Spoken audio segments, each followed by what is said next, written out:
Assalamualaikum warahmatullahi wabarakatuh.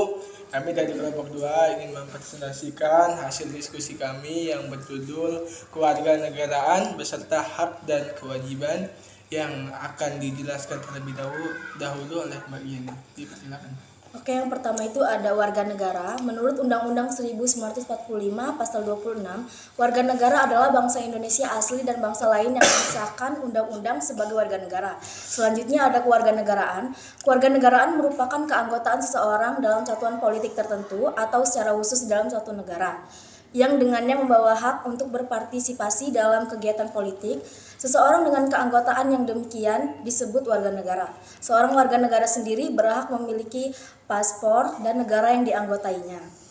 Selanjutnya, kewarganegaraan dibedakan menjadi dua, yaitu kewarganegaraan dalam arti yuridis yang ditandai dengan ikatan hukum antara orang-orang tersebut dengan negara. Dan selanjutnya dalam arti sosiologi, yaitu ditandai dengan ikatan emisional. Yang kedua, kewarganegaraan dalam arti formil atau menunjukkan tempat kewarganegaraannya dan karti material menunjukkan adanya hak dan kewajiban. Selanjutnya, sistem kewarganegaraan. Yang pertama itu ada sistem kewarganegaraan berdasarkan kelahiran. Dalam sistem kewarganegaraan berdasarkan kelahiran ini ditentukan dari kelahiran seseorang tersebut, dikenal dengan dua istilah, yaitu ius soli dan ius sanguinis. Yang pertama, ius soli ini asas didasarkan pada tempat kelahiran seseorang atau biasa yang disebut asas teritorial. Misalkan seorang itu lahir di negara Indonesia, maka otomatis dia akan berkewarganegaraan sebagai warga negara Indonesia. Yang selanjutnya ada ius sanguinis, kewarganegaraan dari orang tua yang menurunkannya. Selanjutnya, kewarganegaraan berdasarkan perkawinan. Kewarganegaraan berdasarkan perkawinan biasanya mengikuti asas kesatuan hukum dan asas persamaan derajat. Asas kesatuan hukum biasanya berdasarkan pada paradigma bahwa suami istri ataupun ikatan keluarga tersebut merupakan inti masyarakat. Yang selanjutnya asas persamaan derajat. Dalam asas ini suatu perkawinan tidak menyebabkan perubahan status kewarganegaraannya masing-masing. Selanjutnya yang terakhir, sistem kewarganegaraan berdasarkan naturalisasi. Walaupun tidak dapat memenuhi status kewarganegaraan melalui sistem kelahiran ataupun perkawinan, seorang masih dapat mendapatkan status kewarganegaraan melalui proses kewarganegaraan atau naturalisasi. Selanjutnya dibacakan oleh Viola. Warga negara Indonesia.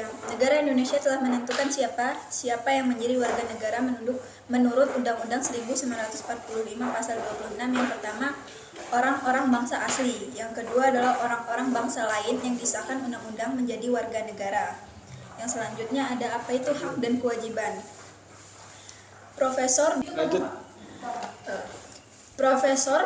Notonagoro mendefinisikan hak adalah kuasa untuk menerima atau melakukan sesuatu yang semestinya diterima atau dilakukan melulu oleh pihak tertentu dan tidak dapat oleh pihak lain manapun, juga yang pada prinsipnya dapat dituntut secara paksa olehnya. Kewajiban adalah beban untuk memberikan sesuatu yang semestinya diberikan oleh pihak tertentu, tidak dapat oleh pihak lain manapun, yang pada prinsipnya dapat dituntut secara paksa oleh orang yang berkepentingan.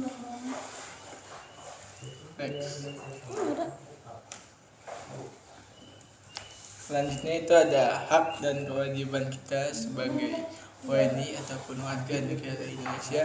Jadi kita itu memiliki hak dan kewajiban. Nah, jangan sampai kita menuntut hak kita kalau belum kita melakukan kewajiban kita. Jadi antara hak dan kewajiban itu tidak bisa dipisahkan, balance dua-duanya, dan dua unsur itu sama sekali tidak bisa dipisahkan. Kita nggak bisa menuntut hak kita kalau belum melakukan kewajiban kita sebelumnya.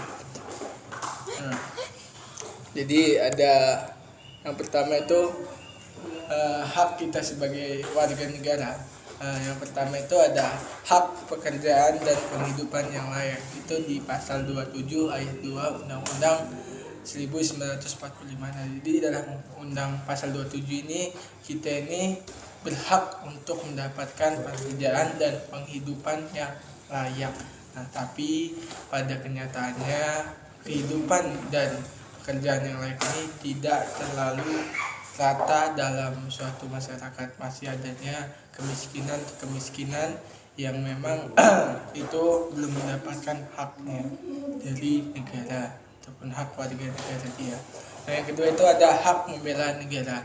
Itu ada di pasal 27 ayat 2 Undang-Undang Dasar 1945. Nah, jadi dalam pasal 27 ayat 2 ini UUD 1945, kita sebagai itu punya hak untuk membela negara. Tidak hanya dalam bidang pertahanan tapi bidang sosial, pendidikan dan lain sebagainya. Jadi sesuai kemampuan dan potensi yang kita miliki untuk membela negara kita agar menjadi negara yang adidaya dan lain sebagainya, semakin berkembang. Nah, selanjutnya itu ada hak berpendapat dalam pasal 28 UUD 1945. Jadi kita sebagai warga negara itu berhak menyampaikan pendapat kita, menyampaikan aspirasi kita kepada negara, dan pada intinya itu mengontrol kebijakan-kebijakan yang dikeluarkan oleh negara. Itulah fungsinya dari hak kita berpendapat. Selanjutnya ada hak kemerdekaan memeluk agama di pasal 29 ayat 1 dan 2 Undang-Undang 1945. Nah, jadi setiap warga negara itu mempunyai hak untuk memilih agamanya masing-masing. Jadi sikap toleransi harus kita miliki, kendati pun Islam mayoritas, tapi kita harus toleransi agama-agama yang lainnya. Jangan memaksa dia untuk masuk ke Islam.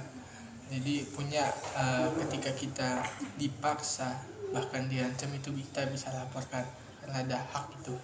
Nah, selanjutnya ada hak untuk mendapatkan pengajaran pasal 31 ayat 1. Jadi kita dapat pengajaran dari negara. Selanjutnya itu ada hak untuk mengembangkan dan memajukan kebudayaan nasional Indonesia pasal 32 ayat 1 UUD tahun 1945. Jadi kita mempunyai hak untuk mengembangkan kebudayaan dan juga kebudayaan nasional kita. Selanjutnya itu ada hak ekonomi atau hak untuk mendapatkan kesejahteraan sosial. Jadi kita itu mempunyai hak kesejahteraan sosial pada pasal 32 ayat 1, 2, 3, 4 dan 5 UUD 1945. Jadi hak sosial itu dan lain sebagainya lah, ekonomi kita sejahtera tanpa adanya kemiskinan. Terus selanjutnya ada hak mendapatkan jaminan keadilan sosial. Nah, jadi jaminan keadilan ini contohnya itu jaminan tabungan hari tua THT, terus itu ada jaminan kesehatan nasional dan lain sebagainya contohnya. Lanjut ada kewajiban kita sebagai warga negara. Yang pertama itu ada kewajiban menaati hukum dan pemerintahan pasal 27 ayat UUD 1945. Jadi hukum-hukum yang telah diturunkan, hukum-hukum yang telah dibuat kepada kita itu kita wajib melaksanakannya. Terus kedua itu kewajiban membela negara. Jadi kita sebagai warga negara itu wajib membela negara dengan segala daya upaya, potensi dan kompetensi yang kita punya. Kita serahkan tidak hanya dalam bidang pertahanan juga, tapi bidang melestarikan budaya dan lain sebagainya. Terus kewajiban dalam upaya mempertahankan negara. Jadi kita mempunyai kewajiban dalam mempertahankan negara pasal 30 ayat 1 UUD 1945, yang dimana isu kemarin itu bahwasannya negara itu punya rencana program wajib TNI. Nah, selanjutnya itu ada hak dan kewajiban WNA. Nah, hak dan hak WNA lanjut. Yang pertama itu hak WNA itu memperoleh surat izin masuk dengan hak tinggal selama waktu tertentu tinggal tetap di Indonesia. Contohnya 5 dalam 10 tahun WNA itu punya hak tinggalnya masing-masing. Terus yang kedua itu mempunyai hak-hak selaku penduduk seperti tercantum dalam pasal 27 ayat 28 dan 29 Undang-Undang Dasar 1945. Nah, selanjutnya itu kewajiban WNA. Jadi untuk kewajiban WNA wajib tunduk dan taat pada ketentuan yang berlaku bagi WNA. Jadi tunduk dan taatlah WNA itu dengan kebijakan-kebijakan atau aturan dan hukum di Indonesia tersebut. Wajib membayar pajak bagi orang asing, BEI dan cukai kecuali untuk anggota keluarga diplomasi. Nah, jadi WNA itu wajib bayar pajak juga tinggal di sini. Wajib menghormati segala ketentuan hukum yang berlaku di negara Republik Indonesia dengan tidak melanggar ketentuan. Next. Nah, jadi selanjutnya itu hak dan kewajiban negara terhadap warga negara. Nah, jadi ada hak negara untuk ditaati hukum dan pemerintahnya. Terus kedua itu hak untuk dibela negara itu. Terus ketiga, hak negara untuk menguasai bumi, air, kekayaan untuk kepentingan rakyat. Jadi misalkan ada tanah kosong ataupun lahan kosong, makanya ada kepolisian hutan, air dan lain sebagainya, itu hak yang mengelola itu negara untuk kepentingan rakyat. Berarti pun nyatanya nggak gitu.